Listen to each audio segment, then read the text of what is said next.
Welcome to the West Ham Voice. Thank you for joining me. I've been away for a while, and I know most of you who follow me on a regular basis will know why I've not been online for the last couple of weeks. So my thanks to all of you who have sent me messages either through this West Ham Voice YouTube channel or through social media or even privately. I really, really do thank you all for the messages that you've sent, the warm messages, the get well soon messages, etc. It really, really does help. So my thanks to you. Now, not being online for the past couple of weeks ultimately means, for a YouTube channel, you're going to lose subscribers. So if any of you have recently left the West Ham Voice and you're watching this show, then that QR code up in the top corner allows you to get straight back into becoming a subscriber. This also applies to anyone that's watching me for the first time or anyone that's watched me before but yet to become a subscriber. Click on that that code and you can become a subscriber of the channel. So welcome back to the West Ham Voice. Now, today we're sticking with something that feels really quite important.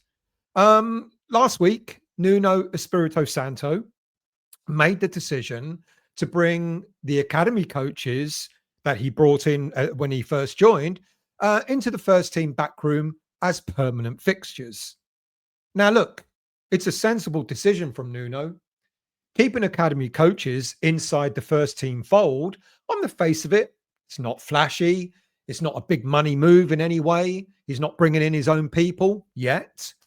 But I want to make clear the case that this is the kind of move that could shape this football club for years to come.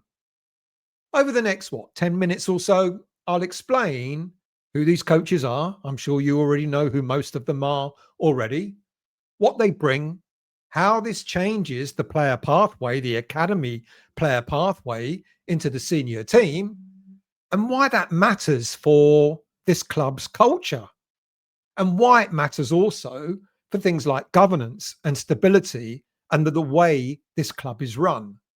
Now, of course, there are risks involved in doing this, but there are also some benefits that Nuno can gain from.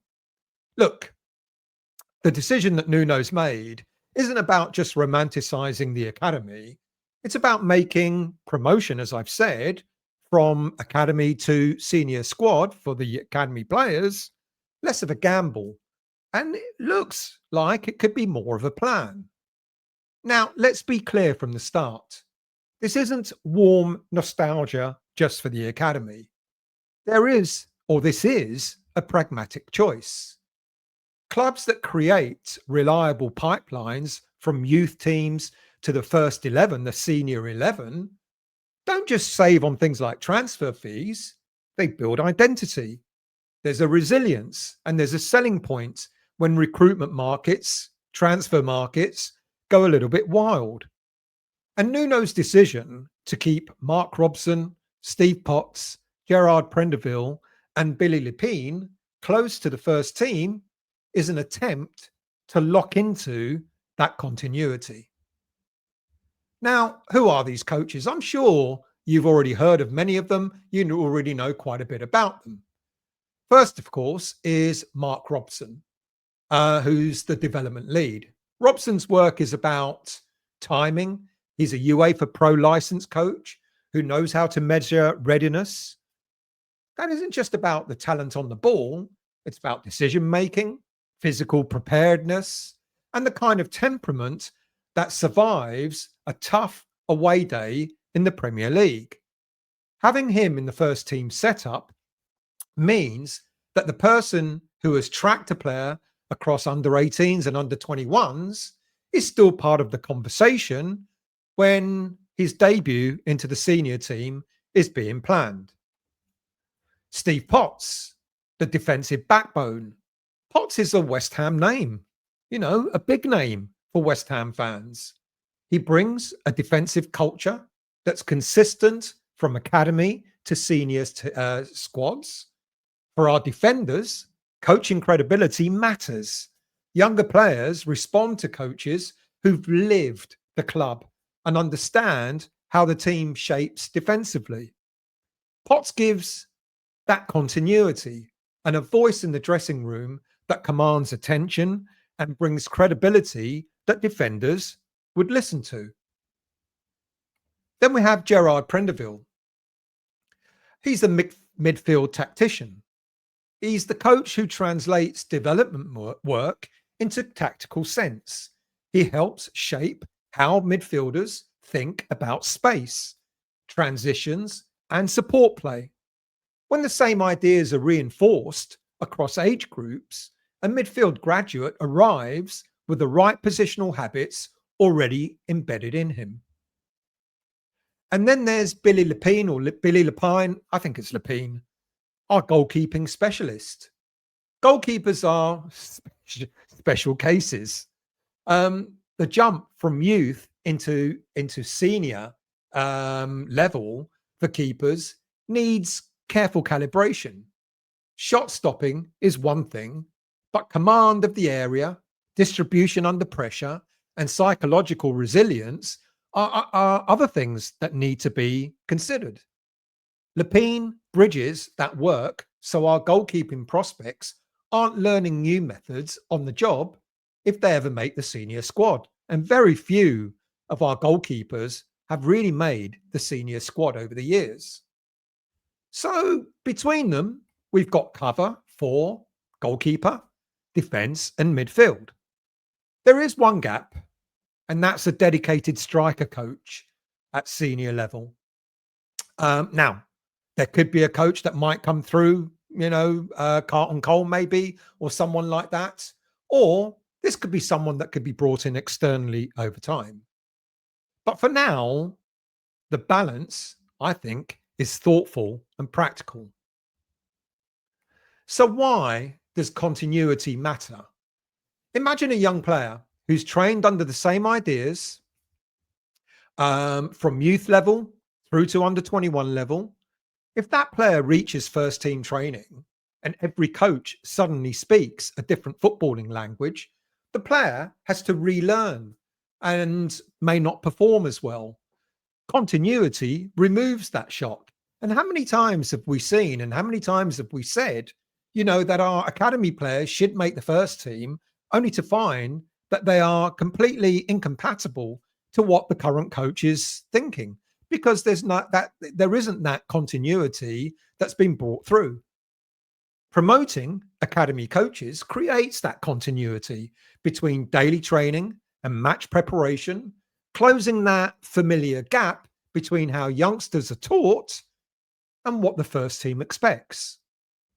Shared coaching across age groups means consistent standards, clearer performance measures, and training progressions that make stepping up a planned process. It gives managers and staff a consistent metric for determining, for saying whether a player is ready or not. It makes promotion from academy to senior squad a planned step rather than just a leap of faith.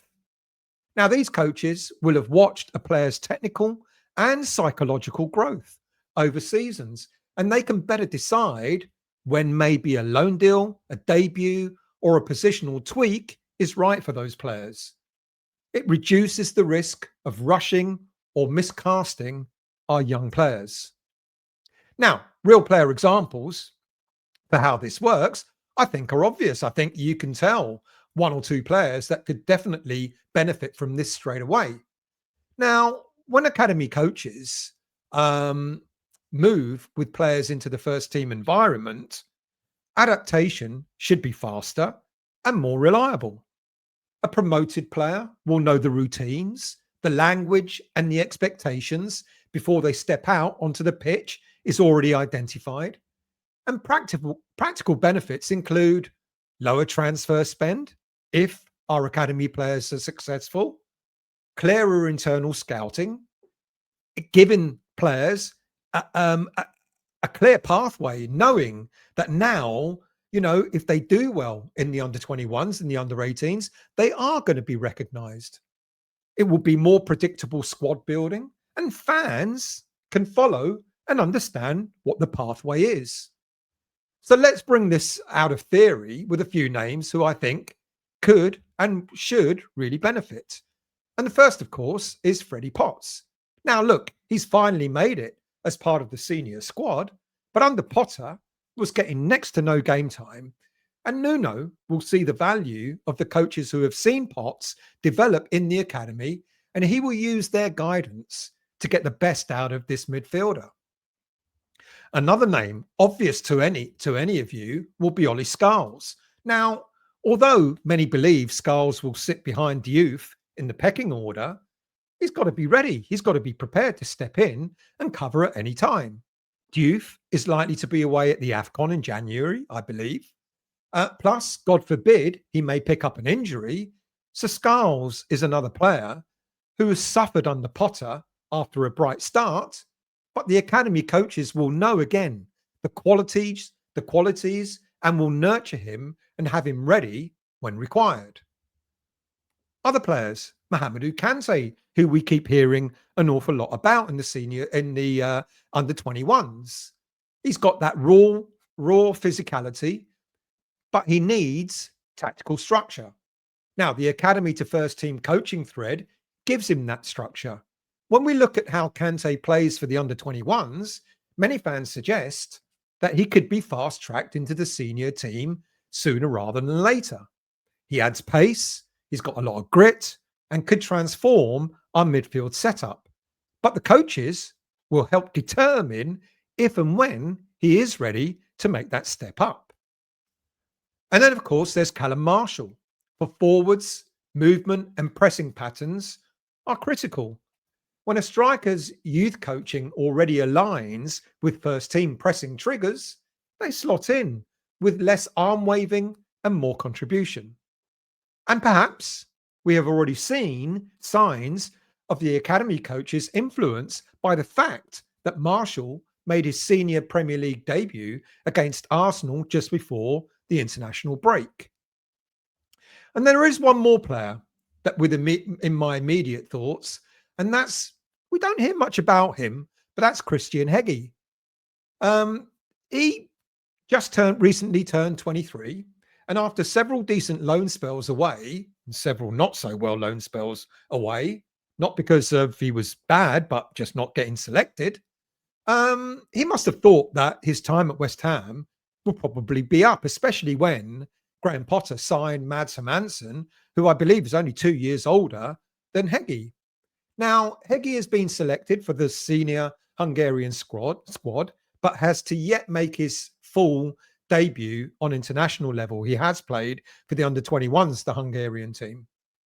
Surprisingly, he wasn't loaned out this season. I did think that maybe he would be.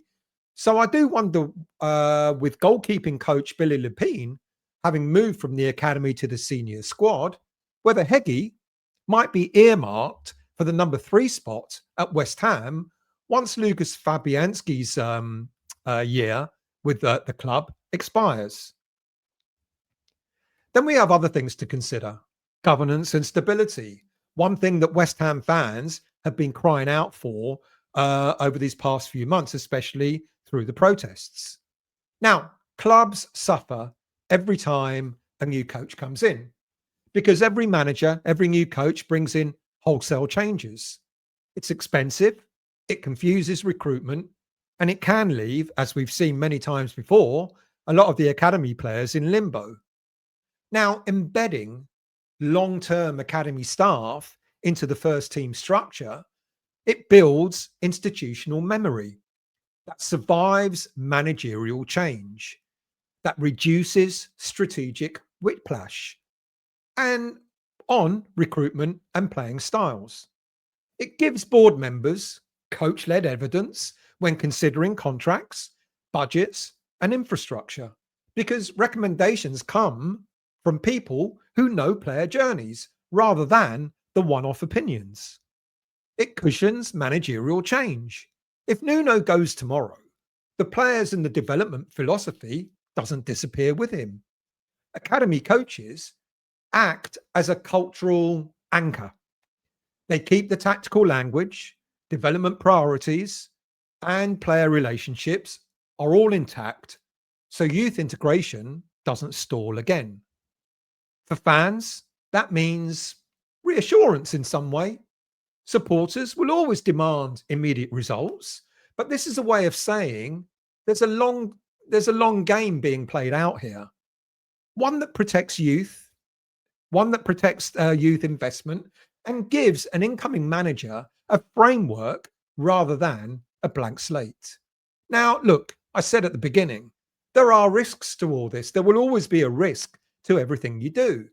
I'm not stupid enough to think that this move is going to be risk free, but it demonstrates that maybe, just maybe, the board are finally listening to the voices of the fans and they want to show that they're prepared to adapt for the better.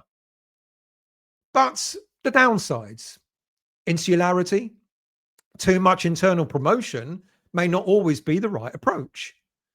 This is where Nuno and the coaches mix continuity with strategic external hires and periodic reviews.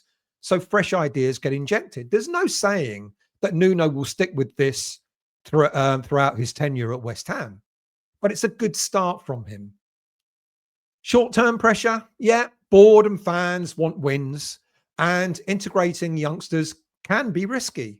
Therefore, where possible, use cup games. Well, we've only got one cup game left now, haven't we, given that we got knocked out of the League Cup?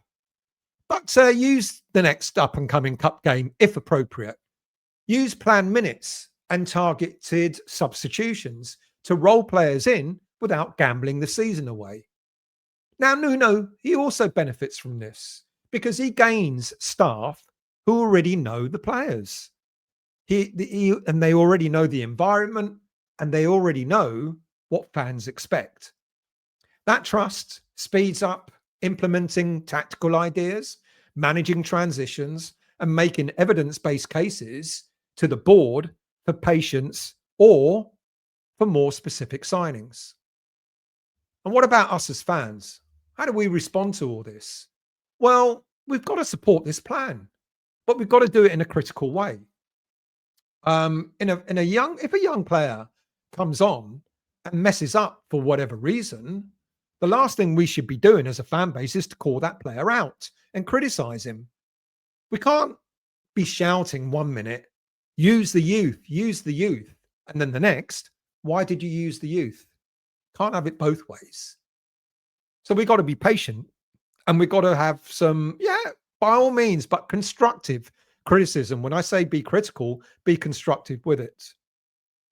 So to sum up, for me, I think there's a master plan from Nuno. It's sensible.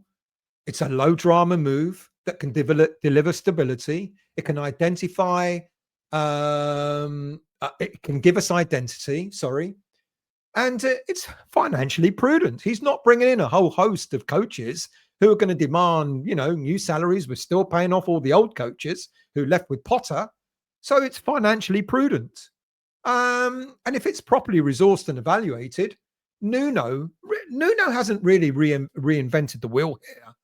But for West Ham, I believe he's done a stroke of genius. If we back Robson, Potts, Prenderville, and Lepine, that's not being sentimental. It's a strategic step to join culture, recruitment, and finance. Make that bridge work, make it measurable and accountable, then the club gets long-term value and the fans get a pathway into rebuilding their trust in the squad and the club, that they can actually do things the right way. That is how West Ham rebuilds stability and identity.